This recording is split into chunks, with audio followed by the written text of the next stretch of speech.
तो श्रीनिवास जी की जो पत्नी है लक्ष्मीबाई, वो बड़ी भक्त है, पर श्रीनिवास जी धनवान तो खूब हैं पर दान पुण्य कुछ नहीं करते। ठाकुर जी के मन में आया कि लक्ष्मीबाई तो इतनी हमारी भक्त है, इसका पति श्रीनिवास भी हमारा भक्त होना चाहिए। तो ठाकुर जी एक दीनहीन से ब्राह्मण का रूप बना करके एक सामान्य से बड़े अति दीन ब्राह्मण का रूप बना करके श्रीनिवास जी की दुकान पर आ गए। उनका बढ़िया कुछ व्यापार था, वहां पहुंच गए। श्रीनिवास जी बोले, कहिए विप्र देवता, क्या सहायता करें आपकी? बहुत ध्यान से सुनिएगा।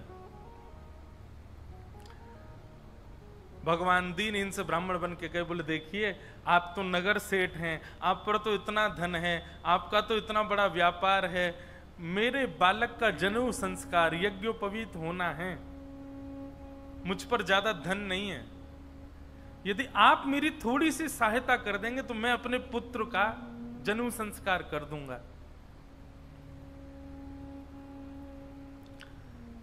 श्रीनिवास जी ने मन में विचार किया, बोले कि आज इसकी सहायता कर दी तो कल कहेगा बेटे का ब्याह है, उसके लिए कर दो, फिर उसमें कर दूंगा, कहेगा बेटे के बेटा हुआ, उसमें सहायता कर दो, ये लगा ही रहेगा। एक बार सहायता कर दूंगा तो हमेशा के लिए इसके द्वार खुल जाएंगे, आता ही रहेगा कुछ ना कुछ मांगने। तो श्रीनिवास ने कह दिया, आज मैं बहुत व्यस्त हूं, आप कल आ जाना। जैसी आज्ञा। दूसरे दिन फिर से ठाकुर जी आ गए, दीनहीन से ब्राह्मण। बोले आपने आज बुलाया था, आप कुछ सहायता कर दीजिए। अब वो अपना काम वाम इधर उधर करने लगा, दिखाने ऐसे लगा कि बहुत व्यस्त है। श्रीनिवास जी फिर बोले आप कल आइएगा, मैं आज भी बहुत व्यस्त हूं, मैं कल आपसे मिलूंगा। ठाकुर जी बड़े दीनहीन, बड़े सरल, जैसी आज्ञा, मैं कल आ जाऊंगा। फिर चले गए। तीसरे दिन फिर ठाकुर जी आ गए। श्रीनिवास बोला ये तो रोज आ जाता है, क्या करूं इसका? श्रीनिवास जी ने बाहर कुछ 2-3 बालक बैठा दिए, बोले जैसे ही ये ब्राह्मण आता देखे मुझे बता देना, मैं कहीं भाग जाऊंगा, मैं मिलूंगा ही नहीं इसको। रोज कल कल कल करते करते 3 महीने बीत गए। अब तो ऐसी स्थिति हो गई कि जैसे ही ब्राह्मण आता दिखता, श्रीनिवास कहीं से भाग जाता और सबको ये बोल देता इसको बोल देना है ही नहीं, चले गए कहीं बाहर। कब आएंगे? बोले 2 महीना बाद आएंगे। 2 महीना की तो छुट्टी मिले। ठाकुर जी बोले मैं 2 महीना प्रतीक्षा कर लूंगा, 2 महीने बाद आ जाऊंगा। और ठीक उस तिथि के 2 महीना बाद ठाकुर जी फिर आ गए। अब कोई हम आप जैसा व्यक्ति होता तो फिर अपना स्वाभिमान देखता, अरे क्या रोज रोज इसके द्वार पर जाना। लेकिन वो तो ठाकुर जी है ना, ठाकुर जी को स्वाभिमान थोड़ी रहता है। ठाकुर जी को तो ये इस पर कृपा करनी है मुझे, वो तो ढीठ बन जाते हैं। और ढीठ भी नहीं, हमारे ब्रज में तो ऐसा विनोद में कहते हैं ठाकुर जी महाढीठ बन जाते हैं। एक बार एक भक्त की कथा आती है कि उससे सब लोग कहते थे गंगा जी स्नान करने जाओ। वो गंगा जी इसलिए नहाने नहीं जाता था कि वहां पंडे पुजारी पकड़ लेंगे, कहेंगे दक्षिणा दो, वो दक्षिणा नहीं देनी पड़े, इसलिए गंगा जी नहीं नहाता था। पत्नी ने एक दिन कहा मैं भोजन नहीं बनाऊंगी और मैं मायके चली जाऊंगी अगर आप गंगा स्नान करके नहीं आए तो गंगा स्नान करने गया तो साधारण घाटों पे नहीं गया, उस घाट पे गया जहां पर शव जलाए जाते हैं। वहां पे पंडे पुजारी होते ही नहीं है। बोले वहां नहाऊंगा तो कोई नहीं आएगा। कंजूसों की भी। अच्छा एक और चीज, हमने कई भक्तों के चरित्र देखे, कंजूसों से भी ठाकुर जी की बड़ी मैत्री है। दान पुण्य करने वाले तो ठाकुर जी के हैं ही, लेकिन जो कंजूस होते हैं ना ठाकुर जी उनका भी पीछे छोड़ते नहीं है, कैसे ना कैसे भी करके उनका पैसा निकलवाते ही हैं।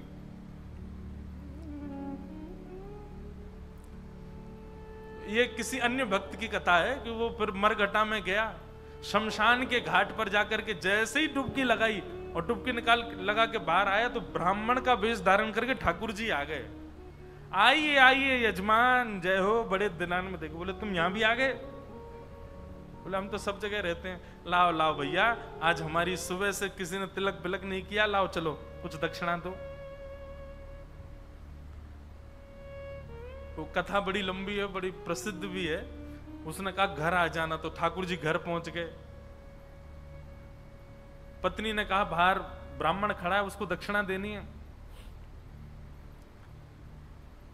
कंजूस व्यक्ति बोले उनसे कह दो आज बीमार हैं, कल आ जाएगा। पत्नी ने जाके कह दिया, बोले हमारे पतिदेव तो बीमार हैं। बोले यजमान बीमार हो गया, मैं तो यहीं बैठ करके उसका अनुष्ठान करूंगा, जब तक ठीक नहीं हो जाएगा अनुष्ठान करता रहूंगा मैं। ठाकुर जी भारी जपमाला लेकर के बैठ गए। पत्नी ने अंदर जाके बताया, बोले वो तो बाहर अनुष्ठान कर रहे हैं, तुम ठीक हो जाओ तब जाएंगे। मन में विचार करने लगा, बोले जाएगा नहीं। सुनो, बाहर जाके उसको कह दो पतिदेव तो पधार गए, भगवत धाम चले गए। पत्नी बोली 1 रुपया ही तो देना है, दे दो जाके। बोले क्यों दे दो, तुमको क्या पता कितनी मेहनत से कमाया जाता है, मना कर दो, कह दो पधार गए वो तो। पत्नी बेचारी थोड़ी रोती रोती सी गई, बोले आप अब चले जाओ, पतिदेव तो पधार गए।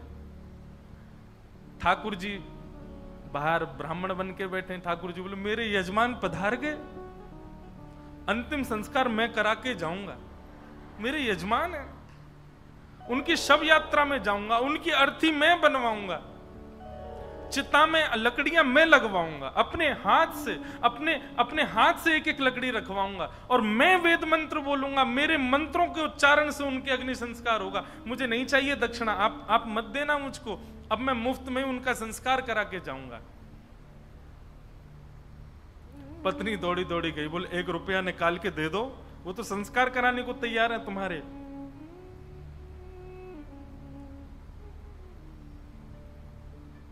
कंजूस बोला सुनो एक काम करो, अर्थी लगाओ तुम, और अर्थी बंधवा करके लेट गया। बोले चुपचाप बस ले चलो, थोड़ी दूर तक चलेगा, फिर वो चला ही जाएगा, जब दिख जाएगा ना कि हाँ ये वास्तव में मर गया है तो कुछ नहीं मांगेगा।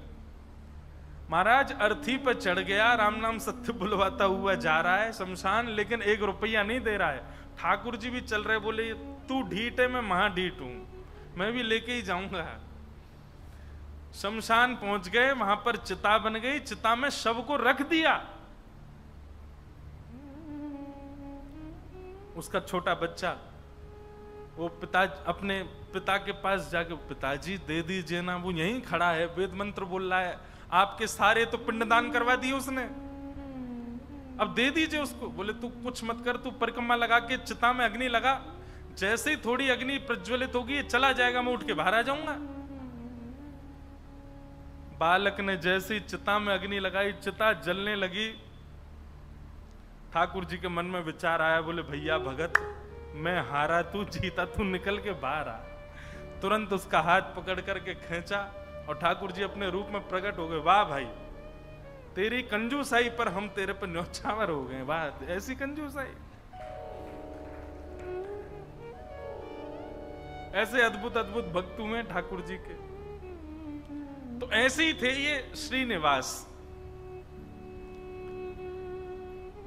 6 महीना तक ब्राह्मण को लटकाए रखा, लेकिन उसको पैसा नहीं दिया। लेकिन रोज आकर के बैठ जाएं ठाकुर जी, तो बोले मेरे बेटे का यज्ञोपवीत होना है, कुछ दे दीजिए। श्रीनिवास ने कहा इससे बचने का कोई और उपाय ढूंढना पड़ेगा। और उसने क्या किया, खोटे सिक्के जो कहीं नहीं चलते, खोटे सिक्के, पुराने सिक्के जो जिनका कहीं अस्तित्व नहीं है, जिनको कोई लेता तक नहीं है, उनकी 2 थैलियां बना करके, 2 पोटलियां बना करके रखी। और आज जैसे ही भगवान आए तो दोनों पोटलियां उनके हाथ में थमा दी। बोले ये लो पैसा, तुमने मांगा मैंने दिया, अब कल से मत आना यहां पर। ठाकुर जी तो सब जानते हैं, अंतर्यामी। भगवान ने जैसे ही देखा, कहा बोले ये तो खोटे सिक्के हैं, ये तो कहीं चलेंगे ही नहीं, इनका तो कोई प्रयोग ही नहीं होगा। बोले देखो बात हुई थी धन देने की, धन मैंने दे दिया, अब खोटा दूं अच्छा दूं ये मेरे ऊपर है।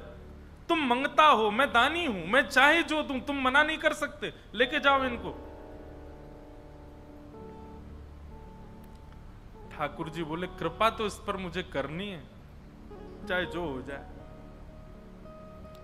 ठाकुर जी चुपचाप श्रीनिवास के घर पहुंच गए। और घर जाकर के उनको पता था कि पत्नी परम भक्ता है, उसके आगे जाकर के ठाकुर जी तो रोने लगे और रोते रोते बोले 6 महीना से श्रीनिवास जी मुझको रोज बोल देते हैं कल आओ कल आओ कल आओ, और 6 महीना बाद आज मुझको ये फूटी हुई कौड़ियां दे दी हैं, खोटे सिक्के दे दिए, कहीं नहीं चलेंगे, मैं अपने पुत्र का कैसे करूं यज्ञोपवीत संस्कार। वो तो परम भक्ता थी, उसका हृदय तो इतना द्रवित हो गया, इतनी व्याकुल हो गई, क्या करूं, मेरे द्वार पर ब्राह्मण देवता मांगने के लिए आए हैं और 6 महीना से परेशान ब्राह्मण देवता हैं। तुरंत दौड़ करके भीतर गई और अपनी अलमारी के अंदर से उनके पिता ने एक सुंदर नासिका में पहनने वाला एक क्या बोलते हैं उसको, नथनी, वो नथनी उनको दी थी जिसकी कीमत हजारों लाखों में थी उस समय पर। मतलब कि अगर उसको बेच दिया जाए तो खूब सारा धन लिया जा सकता था, इतनी महंगी। अंदर तिजोरी के अंदर वो छुपा करके रखी थी श्रीनिवास ने ही। तुरंत वो तिजोरी से निकाल करके और अपनी जो नथनी थी ब्राह्मण देवता को प्रदान कर दी। बोले आप इसको ले जाइए और आप अपने पुत्र का बड़े प्रेम से आनंद से यज्ञोपवीत संस्कार करो। ठाकुर जी तो बड़े प्रसन्न हो गए। ठाकुर जी उस नथनी को लेकर के सीधे श्रीनिवास की दुकान पे ही गए और दुकान पे जाके बोले देखो आपने तो खोटे सिक्के दिए, उनसे तो कोई काम बन नहीं रहा, अब मुझे एक दानी ने एक स्वर्ण की सामग्री दी है, आप उसको गिरवी रख करके मुझे 100 सोने की मोहर दे दो। श्रीनिवास बोला दिखाओ क्या दिया है। तो जैसे ही वो नथनी दी, वो नथनी तो देखते ही वो समझ गया ये तो मेरी पत्नी की है। उसने घुमा घुमा करके देखा और उसने मन में आया, बोले पत्नी है भी ऐसी, बड़ी सीधी है, भोली है, भक्त है, ये जरूर घर जा करके रोया होगा और उसने इसको निकाल, लेकिन उसने मुझसे पूछे बिना दे दी। श्रीनिवास ने कहा ठीक है मैं देता हूं, रुको। भीतर गए और अपनी दुकान की तिजोरी में ले जा करके वो नथनी श्रीनिवास ने रख दी और बाहर आकर के कहा अभी मुझ पर मोहर नहीं है, आप कल आइए, कल 100 सोने की मोहर लेकर के जाइएगा मुझसे। भगवान बोले कल दे देंगे ना आप? बोले पक्का दूंगा, मैंने आपकी रख ली ना, नथनी अपने पास रख ली, सोने की मोहर कल दूंगा, अभी जाओ। ठाकुर जी तो वहां से चले गए। श्रीनिवास क्रोध में तिलमिलाता हुआ, आंखें लाल पड़ी, चेहरे का ताम्रवर्ण हो गया, घर पहुंचा अपने। घर में जाती चिल्लाने लगा कहां हो, बाहर आओ निकल करके। पत्नी दौड़ी दौड़ी आई, क्या हुआ क्या हुआ? बोले सुनो, तुम्हारे पिता ने जो तुमको नथनी प्रदान की थी बड़ी बहुमूल्य, उसमें बहुत सारे रत्न लगे हैं, बहुत सुंदर एक हीरा लगा, जरा लेके तो आना, मुझे देखनी है वो। अब पत्नी घबराने लगी, बोली वो तो मैंने ब्राह्मण को दे दी और श्रीनिवास अपनी तिजोरी में रख करके आए थे। इधर उधर घूमने लगा और बार बार पूछे कहां है नथनी, जल्दी लेकर के आओ। पत्नी घबरावे, थोड़ी देर में बोला यदि तुम लेकर के नहीं आई तो तुमको जीवित गाड़ दूंगा मैं, तुम्हारी मृत्यु कर दूंगा मैं, जल्दी लेकर के आओ, भीतर जाओ। श्रीनिवास का क्रोध देख करके जो लक्ष्मीबाई उनकी पत्नी थी वो कक्ष के भीतर गई, अंदर से किवाड़ लगा करके खूब रुदन करने लगी, स्मरण करने लगी, हे जगतनाथ, हे प्राणनाथ, मैंने अपराध किया है कि मैंने अपने पति से बिना पूछे घर की सामग्री किसी को दे दी, पर वो किसी दरिद्र व्यक्ति को तो नहीं दी, किसी गलत स्थान पर तो नहीं दी। एक ब्राह्मण बेचारा केवल अपने परिवार का पालन करने के लिए कुछ मांग रहा है, 6 महीने से परेशान था, उसको यदि मैंने दी, इसमें भी आपकी सेवा का भाव रखा मैंने, क्योंकि मैंने सुना है कि ब्राह्मण आपके मुख हैं, कोई ब्राह्मणों की सेवा करता है तो वो आपके मुख की सेवा के समान होता है। मुझसे अपराध तो हो गया है नाथ, लेकिन मैंने तो आपकी सेवा के लिए किया है। मेरे प्राण तो आज निकल जाएंगे, पति मुझे मेरे जीवित छोड़ेंगे नहीं, लेकिन मैं उनके हाथों मर करके उन पर दोष लगे ऐसा नहीं करूंगी, मैं स्वयं अपने प्राण त्याग दूंगी। और उन्होंने तभी वहां कक्ष में कुछ ऐसी सामग्री थी, उससे विष लेकर के एक कटोरी में और पीना चाहा, और अंत समय में बस एक भावना रखी, हे मेरे ठाकुर जी, केवल आप उस ब्राह्मण को सुरक्षित रखिएगा, उसके परिवार को सुरक्षित रखिएगा, कहीं ये लड़ते झगड़ते उसके ऊपर आक्षेप ना डाल दें, उसके ऊपर कोई कष्ट ना दे दें, उसके बालक का अच्छे से यज्ञोपवीत संस्कार हो जाए। मेरी बस यही प्रार्थना है। मैं प्राण इसलिए नहीं त्याग रही हूं कि मेरे साथ कुछ गलत हुआ, कुछ अन्याय हुआ, मैं प्राण इसलिए त्याग रही हूं नाथ कि कहीं मेरे पति के ऊपर कोई आक्षेप ना लगा दे, और आप नाथ कृपा करना, मेरे तो प्राण निकल जाएंगे पर मेरे जीवन की शेष भक्ति जो है वो मेरे पति के जीवन में आ जाए। ऐसा कहते ही जैसे ही विष मुख के पास लेकर के पान करने लगी लक्ष्मीबाई, तभी एक खनक जैसी हुई, एक आवाज जैसी आई। नेत्र खोल करके देखा तो जो नथनी थी उनकी वही ऊपर से गिरी है उस विष की भरी हुई कटोरी में। नेत्र खोल करके देखा तो ये तो वही नथनी है, ये तो मेरी ही नथनी है, ये यहां कैसे आ गई? ठाकुर जी को बार बार धन्यवाद कहने लगे। निश्चित ही श्री ठाकुर जी ने कृपा करके ये मुझे प्रदान कर दी। तुरंत उस पात्र को दूर रख करके नथनी हाथ में लेकर के, भगवान पर विश्वास तो उनका था ही, प्रसन्न मुद्रा में द्वार खोल करके बाहर आई और बाहर आकर के श्रीनिवास जी को दिखा दी, लीजिए ये लो नथनी। अब यहां श्रीनिवास का दिमाग घूम गया, बोले नथनी तो मैं अपनी तिजोरी में रख करके आया हूं, ये अंदर से कैसे निकाल के लिए आई? उसने नथनी पकड़ी, बोले ये तुम्हारी है ना? बोले हाँ मेरी है, देखिए ना वही हीरा है, वही रत्न है, वही स्वर्ण है। श्रीनिवास बोला हाँ है तो वही। वो कुछ नहीं, बात ही नहीं करी, नथनी लेकर के सीधा अपनी दुकान पर गया और दुकान पर जाकर के तिजोरी जो कि यथावत जैसी ताला आदि लगा के गया, जनेऊ में चाबी फंसा रखी थी, चाबी निकाल करके जैसे ही तिजोरी खोली और तिजोरी खोल करके भीतर देखा तो जिस तिजोरी में नथनी रखी थी वो वहां थी ही नहीं। श्रीनिवास तो व्याकुल हो गया, बोले ये कैसे संभव हो सकता है? वो तो घर गया, घर जाकर के पत्नी से कहने लगा, बोले मुझे सब सत्य बताओ, मुझे पता है कि ये नथनी अंदर नहीं थी, लेकिन मुझे सत्य जानना है कि अंदर आई कैसे। मैं तुम्हारे हाथ जोड़ता हूं, मुझे सत्य बताना। तब पत्नी ने सारा वृत्तांत बताया। बोले एक ब्राह्मण 6 महीने से आपकी दुकान के चक्कर लगा रहे थे, आपने उनको कुछ नहीं दिया, वही मेरे पास आए तो मुझे कुछ नहीं मिला तो मैंने वो नथ उनको प्रदान कर दी,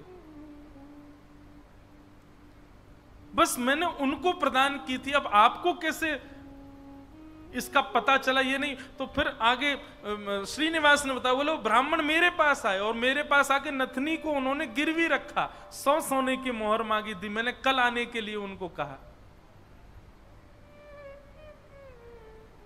मैंने तिजोरी में रखी, लेकिन तुम्हारे पास कैसे आई अंदर?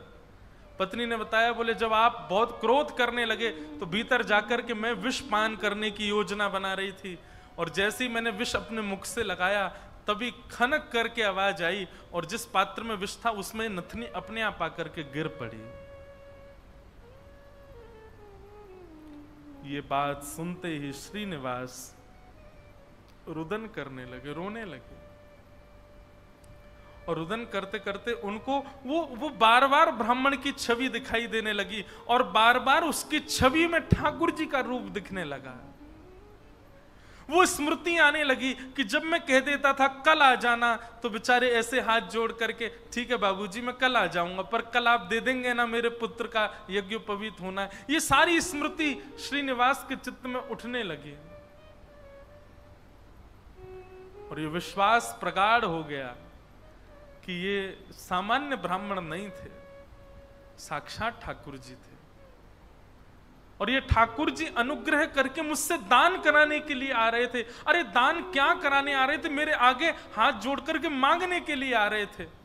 मैं जप नहीं करता, तप नहीं करता, संध्या नहीं करता, साधना नहीं करता, वो मेरे द्वार पर ठाकुर जी आकर के ऐसे खड़े हो जाते थे भिक्षुक के भांति कि कुछ दे दो। मैंने ठाकुर जी को भिक्षुक बनाया, मैंने ठाकुर जी को प्रतीक्षा करवाई, मैंने ठाकुर जी को टालता रहा।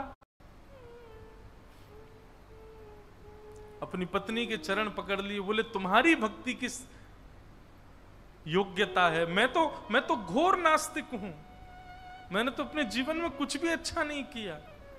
ये तुम्हारी भक्ति का प्रभाव कि ठाकुर जी मुझ पर अनुग्रह करने के लिए आ रहे हैं। मैंने ठाकुर जी को टहलाया, मैंने ठाकुर जी से प्रतीक्षा करवाई, मैंने ठाकुर जी को इतना कष्ट दिया इस संपत्ति के लिए, इस धन के लिए। तुरंत हाथ में जल लेकर के, अक्षत लेकर के, दक्षिणा रख करके अपनी पत्नी से कहा तुम भी हाथ रखो, और दोनों ने हाथ में हाथ रख करके अपनी संपूर्ण संपत्ति, जितनी संपत्ति है, दुकान, मकान, बगान, जो कुछ भी था उनके पास में, सबको संकल्पित करके कृष्णार्पणमस्तु, हम सब ठाकुर जी को अर्पित करते हैं। इस संपत्ति के चक्कर में मैंने ठाकुर जी से प्रतीक्षा करवाई, इस संपत्ति के आगे मैंने ठाकुर जी को इतना कष्ट दिया। और उसी दिन से ही श्रीनिवास की स्थिति ऐसी हो गई कि अपना जितना धन था धीरे धीरे धीरे धीरे करके ब्राह्मणों में, संतों में, वैष्णवों में, अयोग्यों में, गरीब कन्याओं के विवाह में, गरीब बालकों की पढ़ाई में करते करते करते करते एक तो होता है कि इतना खर्च करें कि हमारा घर भी चले, पर नहीं, इसकी तो ऐसी स्थिति हो गई कि अब वो कुछ रखते ही नहीं है अपने पास। अपनी दुकान भी बेच दी, अपनी सारी संपत्ति बेच दी, एक दिन अपना घर भी बेच दिया। परिवार के लोग धीरे धीरे कोसते कोसते दूर होने लगे। अरे क्या बुद्धि हो गई तुम्हारी, सब बेच दिया। सबको ठाकुर जी की सेवा और ठाकुर जी के जनों की सेवा में लगा दिया। एक फूटी कौड़ी भी अपने पास नहीं रखी। बोले कि नहीं, इसकी वजह से मैंने ठाकुर जी को श्रमित कराया, मैं इसको कैसे रख सकता हूं। और सब छोड़ करके, सब त्याग करके पत्नी ने कहा अब हमारे पास कुछ भी नहीं है, रहने के लिए घर भी नहीं है, भोजन करने के लिए अन्न भी नहीं है, पहनने के लिए वस्त्र भी नहीं है, अब हम क्या करें। बोले अब पकड़ो मेरा हाथ।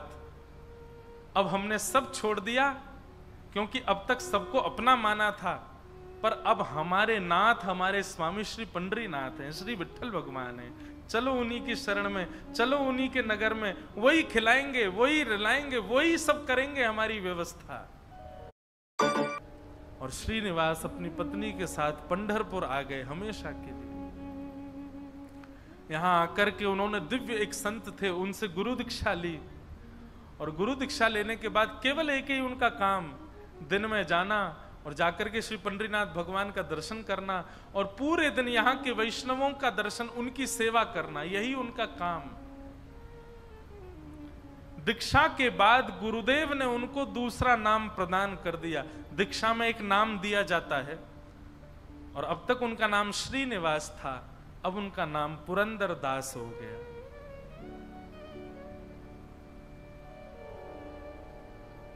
श्री पुरंदर दास चंद्रभागा नदी के तट पर बैठे रहते, दिन भर विठ्ठल विठ्ठल विठ्ठल विठ्ठल विठ्ठल बस चिंतन करते, और उस स्वरूप का ध्यान करते जो ब्राह्मण रोज अपने हाथ फैला करके दुकान पर आता था।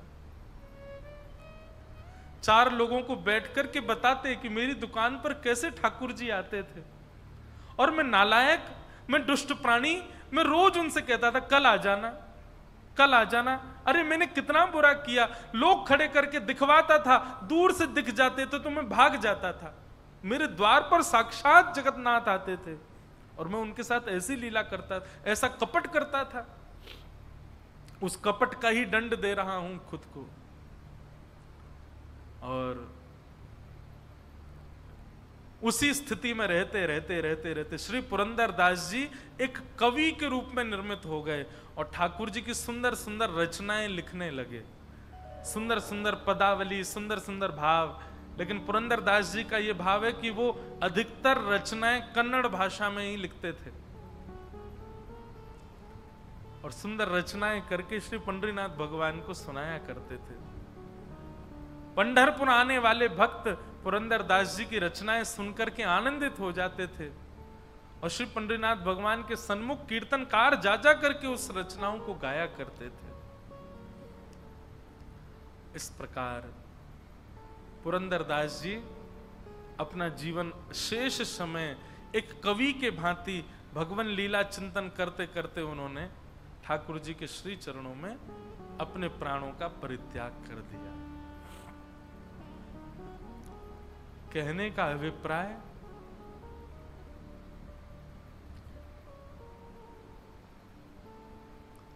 ये देखा जाता है अधिकतर कि घर में यदि माताएं बहनें भक्त स्वरूपा हैं, उनके चित्त में यदि भक्ति है तो उनकी भक्ति का प्रभाव पति पर, पुत्र पर, पिता पर और घर के जो सदस्य हैं उन पर पड़ता है और उन्हीं के भक्ति के प्रभाव से सब सुखी होते हैं।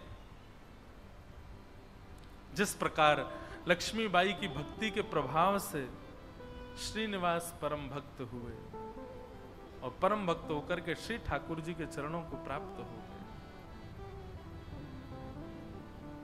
ऐसे श्री पुरंदरदास जी को हम बारंबार प्रणाम करते हैं।